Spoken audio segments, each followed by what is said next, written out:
नमस्कार फ्रेंड्स मु नयन आपण मानकु स्वागत जनाउछि। आशा करुछि आपण माने समस्ते भलरे थिबे। आसंतु जानिबा आज सखाळर टॉप न्यूज गुडिक कोन रहिछि। देश विदेश ठू आरंभ करी राज्यर समस्त गुरुत्वपूर्ण खबर विषय रे भिडियोटी शेष जाए देखिबाकू अनुरोध। भिडियोटी भल लागिले लाइक करिवे एवं सब्सक्राइब करिवे जहा द्वारा एमिति गुरुत्वपूर्ण न्यूज अपडेट सबुदिन पाई परिवे।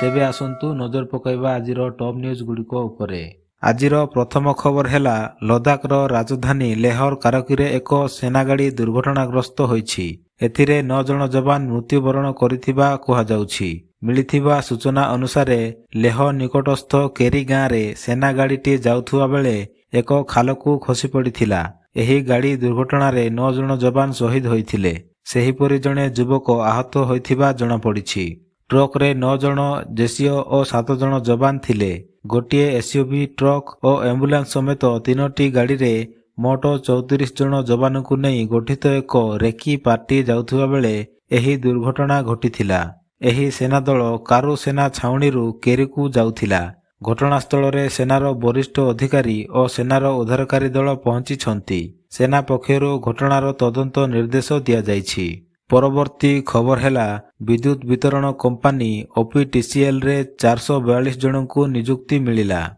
442 जन को नियुक्ति देइछंती मुख्यमंत्री नवीन पटनायक। नव नियुक्तंकु मुख्यमंत्री नवीन गुरुमंत्र दे कहिछंती जे गुणात्मक और निर्भरयोग्य बिजुली समस्तंको अधिकार। ग्राहक चाषी और शिल्प को निरविच्छिन्न बिजुली जोगाण पई से आह्वान देइछंती। परवर्ती खबर हेउछि राज्य में सक्रिय रही लघुचाप जहाद्वारा उत्तर ओडिशा उपकूल अंचल में वर्षा लगी रही। उत्तर पश्चिम बंगोपसागर वायुमंडल में घूर्णिबलय प्राय 7.6 किमी जाए व्यापी रही जहाद्वारा आज सुंदरगढ़ संबलपुर बलांगीर बौद्ध अनुगुल कलाहांडी कंधमाल ढेंकानाल केन्दुझर देवगढ़ सुवर्णपुर झारसुगुड़ा बरगढ़ आदि जिले में किछि अंचल में प्रबल वर्षार संभावना रही सूचना मिली। एही लघुचाप आसंता 2 ରୁ 3 दिन पर्यंत लगी रहिबो बोली पाणीपाग विभाग सूचना देइछि। परवर्ती खबर हेउछि आगकू गणेश पूजा आसुथिबारु एहाकू नजर रे रखी कमिश्नरेट पुलिस प्रस्तुति आरंभ करिछि। शुक्रवार होइथिबा एही बैठक रे पूजा किभली शांति श्रृंखला रे हेबो से नै आलोचना करिथिले। एथिरे राति 10टा परे साउंड बंद करिबाकू कुहा जाइछि। बड़ कथा हेला एथर गणेश मूर्ति को विकृत कले कड़ा कार्यानुष्ठान ग्रहण करा जीव बोली चेतावनी दिया जाइछि एवं चांदा आदाय बेले जबरदस्ती कले मध्य कड़ा कार्यानुष्ठान निया जीव बोली सूचना दैछंती पुलिस कमिश्नर सौमेन्द्र प्रियदर्शी। परवर्ती खबर हेउछि मुंबई बेंगलोर उड़ायन एक्सप्रेस रे लागिला निया। गतकाली बेंगलोर कांतिबीर सेंगोली स्टेशन रे पहुंचीबा परे हठात 2टी बोगी रे निया लागिथिला। खबर पाई अग्निशम बाहिनी घटनास्थल रे पहुंची निया को आयत्त करथिले। भाग्य बशतः निया लागिबा समय रे ट्रेन रे कोनोसी यात्री नथिबार सूचना रहिछि। परवर्ती खबर हेउछि आंतर्जातिक एथलेट दुती चांद को 4 वर्ष पई क्रीडारू बाद करिबा परे से निजर पक्ष रखिछंती। तांको कहिबा अनुसार से लेवल 1 कैंसर रे पीड़ित थिले। एथिपई से अल्ट्रासाउंड और एमआरआई मध्य करथिले।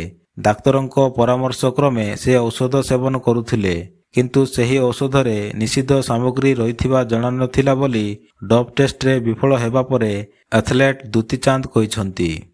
परवर्ती खबर हेउछि छत्तीसगढ़ कृषक मानक पई खुशी खबर।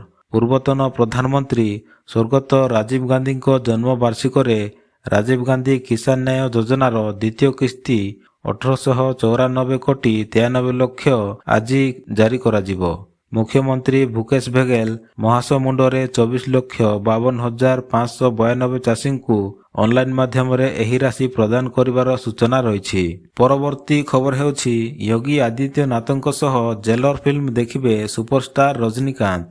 रजनीकांतଙ୍କର एही फिल्म जेलर को नै एबे सबुआडे चर्चा चलीछि। सेपटे बॉक्स ऑफिस रे मध्य भल रोजगार करिछि एही फिल्म। तेबे फिल्म रो सफलता को नै रजनीकांत बहुत खुशी रे अछंती। खबर अनुसार रजनीकांत शुक्रवार दिन लखनऊ रे पहुंची थिले एवं से गतकाली मुख्यमंत्री योगी आदित्यनाथ को भेटिबा सह तांको सहित चलचित्र जेलर देखिथिबार सूचना मिलिछि। परवर्ती खबर हेउछि 50 कोटी टपिला जनधन खाता संख्या। ଯାହାକୁ ନେଇ ଖୁସି ବ୍ୟକ୍ତ କରିଛନ୍ତି ପ୍ରଧାନମନ୍ତ୍ରୀ ନରେନ୍ଦ୍ର ମୋଦି। ଏହି ଅବସରରେ ପ୍ରଧାନମନ୍ତ୍ରୀ ଜନଧନ ଖାତା ଅଧାରୁ ଅଧିକ ନାରୀ ଶକ୍ତିଙ୍କ ନାଁରେ ରହିଥିବାରୁ ଖୁସି ବ୍ୟକ୍ତ କରିଛନ୍ତି। ଏଥିରେ 67% ଖାତା ଗ୍ରାମୀଣ ଓ ଅର୍ଦ୍ଧସହରୀ ଅଞ୍ଚଳରେ ଖୋଲାଯାଇଛି। ଏହା ଏକ ଗୁରୁତ୍ୱପୂର୍ଣ୍ଣ ମାଇଲଖୁଣ୍ଟ ବୋଲି ପ୍ରଧାନମନ୍ତ୍ରୀ କହିଛନ୍ତି, ଯାହାଦ୍ୱାରା ଦେଶର ପ୍ରତ୍ୟେକ କୋଣରେ ଆର୍ଥିକ ଯୋଜନାର ଲାଭ ପହଞ୍ଚି ପାରିବ ବୋଲି ପ୍ରଧାନମନ୍ତ୍ରୀ ନରେନ୍ଦ୍ର ମୋଦି କହିଛନ୍ତି। ପରବର୍ତ୍ତୀ ଖବର ହେଉଛି ଛତିଶଗଡ଼ ସୀମାର ନୂଆପଡ଼ା ଜିଲ୍ଲା ସିନାପାଲି ଥାନା ପାଟରଦୋହା ଜଙ୍ଗଲରେ ଏକ ମାଓ କ୍ୟାମ୍ପ ଠାବ କରାଯାଇଛି। ସୂଚନା ଅନୁସାରେ ଓଡ଼ିଶା ଛତିଶଗଡ଼ ରାଜ୍ୟର ସୀମାନ୍ତ ପାଟରଦୋହା ଜଙ୍ଗଲରେ ନୂଆପଡ଼ା ଗାଁ ନିକଟରେ ନୂଆପଡ଼ା ଓ ସୋନପୁର ଡିଭିଜନ ମାଓବାଦୀ କ୍ୟାମ୍ପ କରିଥିବା ସୂଚନା ମିଳିଥିଲା। ଏହାପରେ ନୂଆପଡ଼ା ଏସ୍ପି ରାଘବେନ୍ଦ୍ରଙ୍କ ନିର୍ଦ୍ଦେଶକ୍ରମେ ଏସ୍ଓଜି, ଡିବିଏଫ୍, କୋବ୍ରା ଓ ସିଆର୍ପିଏଫ୍ ଯବାନଙ୍କ ମିଳିତ କମ୍ବିଂ ଅପରେସନ ଆରମ୍ଭ କରିଥିଲେ। ଯବାନମାନଙ୍କୁ ଦେଖି ମାଓବାଦୀମାନେ ପଳାଇ ଯାଇଥିବାର ଖବର ରହିଛି। ଏହି କ୍ୟାମ୍ପରୁ 28ଟି ଡିଟୋନେଟର, 1 କେଜି ଲୋ ଏକ୍ସପ୍ଲୋଜିଭ୍, AK-47 ବନ୍ଧୁକ, ଗୁଳିର ଖୋକା ସହ ବିପୁଳ ମାଓ ସାମଗ୍ରୀ ଜବତ କରାଯାଇଛି। ପରବର୍ତ୍ତୀ ଖବର ରହିଛି ରିଜର୍ଭ ବ୍ୟାଙ୍କ ଅଫ୍ ଇଣ୍ଡିଆ ଏକ ନୂତନ ପୋର୍ଟାଲ ଲଞ୍ଚ କରିଛି। RBI ଲୋନକୁ ସହଜ କରିବା ପାଇଁ ଏହି ପୋର୍ଟାଲ ଲଞ୍ଚ କରିଛି। ଏହାଦ୍ୱାରା କିଛି ମିନିଟ୍ ମଧ୍ୟରେ ଲୋନର ସୁବିଧା ପାଇପାରିବେ ଏବଂ ଏହି ପୋର୍ଟାଲ ଅଳ୍ପ ସମୟ ମଧ୍ୟରେ ସମସ୍ତ ସୂଚନା ପ୍ରଦାନ କରିବ ବୋଲି ସୂଚନା ରହିଛି। ପରବର୍ତ୍ତୀ ଖବର ହେଉଛି ମୁଖ୍ୟ ସଚିବ VK ପାଣ୍ଡିଆନଙ୍କୁ ଆଜି ପୁରୀ ଜିଲ୍ଲାର ସତ୍ୟବାଦୀ କଲେଜଠାରେ ଏକ ସାଧାରଣ ସଭାକୁ ଯିବା ସମୟରେ କାଳିମାଡ଼ କରାଯାଇଛି। ଶହ ଶହ ପୋଲିସ ଏବଂ ତାଙ୍କର ସୁରକ୍ଷାକର୍ମୀ ଉପସ୍ଥିତିରେ ହଜାର ହଜାର ଲୋକଙ୍କ ସମ୍ମୁଖରେ ଜଣେ ବ୍ୟକ୍ତି VK ପାଣ୍ଡିଆନଙ୍କୁ କାଳିମାଡ଼ ଘଟଣା ଏବେ ରାଜ୍ୟରେ ଚହଳ ପକାଇଛି। ପରବର୍ତ୍ତୀ ଖବର ହେଉଛି ଦେଶରେ ପରିବା ଦର ଆକାଶଛୁଆଁ ଥିବାବେଳେ ପିଆଜ ଦର ମଧ୍ୟ ବଢ଼ିବା ଆରମ୍ଭ ହୋଇଛି। ସେପ୍ଟେମ୍ବର ମାସରେ ଏହା ଆହୁରି ବଢ଼ି କିଲୋ ପିଛା 100 ଟଙ୍କା ଛୁଇଁପାରେ ବୋଲି ଆଶଙ୍କା କରାଯାଉଛି। ଏହିଭଳି ଆଶଙ୍କାକୁ ନଜରରେ ରଖି କେନ୍ଦ୍ର ସରକାର ଶନିବାର ପିଆଜ ରପ୍ତାନି ଉପରେ 40% କର ଲଗାଇବାକୁ ନିଷ୍ପତ୍ତି ନେଇଥିବାର ସୂଚନା ରହିଛି। ଏହି ନିଷ୍ପତ୍ତି ଆସନ୍ତା ଡିସେମ୍ବର 31 ପର୍ଯ୍ୟନ୍ତ ବଳବତ୍ତର ରହିବ ବୋଲି ଅର୍ଥ ମନ୍ତ୍ରାଳୟ ପକ୍ଷରୁ କୁହାଯାଇଛି। ପରବର୍ତ୍ତୀ ଖବର ହେଉଛି AIକୁ ନେଇ ପ୍ରଧାନମନ୍ତ୍ରୀ ନରେନ୍ଦ୍ର ମୋଦି ଏକ ବଡ଼ ଘୋଷଣା କରିଛନ୍ତି। ସାରା ଦେଶରେ AIକୁ ନେଇ ଚର୍ଚ୍ଚା ଚାଲିଛି। ଏହି ଟେକ୍ନୋଲୋଜିକୁ ସମସ୍ତେ ଆପଣାଉଛନ୍ତି। ଏହାରି ଭିତରେ ପ୍ରଧାନମନ୍ତ୍ରୀ ଶନିବାର G20 ଡିଜିଟାଲ ଅର୍ଥମନ୍ତ୍ରୀଙ୍କ ବୈଠକକୁ ଭର୍ଚୁଆଲ ମାଧ୍ୟମରେ ସମ୍ବୋଧିତ କରିଛନ୍ତି। ତାଙ୍କ କହିବା ଅନୁସାରେ AI ଦ୍ୱାରା ଚାଳିତ ଭାଷା ଅନୁବାଦ ପାଇଁ ଏକ ପ୍ଲାଟଫର୍ମ ଭାଷିଣୀର ନିର୍ମାଣ କରାଯାଉଛି, ଯାହା ଭାରତର ବିଭିନ୍ନ ଭାଷାରେ ଡିଜିଟାଲ ଅନ୍ତର୍ଭୁକ୍ତିକୁ ସମର୍ଥନ କରିବ ବୋଲି କହିଛନ୍ତି। ପରବର୍ତ୍ତୀ ଖବର ହେଉଛି ମହାରାଷ୍ଟ୍ର ସରକାର ଦେଶର ଶିଳ୍ପପତି ଟାଟା କମ୍ପାନୀର ମାଲିକ ରତନ ଟାଟାଙ୍କୁ ଉଦ୍ୟୋଗ ରତ୍ନରେ ସମ୍ମାନିତ କରିବା ପାଇଁ ଜୁଲାଇ ମାସରେ ସ୍ଥିର କରିଥିଲେ, କିନ୍ତୁ ତାଙ୍କର ସ୍ୱାସ୍ଥ୍ୟାବସ୍ଥା ଭଲ ନଥିବା ଯୋଗୁଁ ଏହା ସ୍ଥଗିତ ରଖାଯାଇଥିଲା।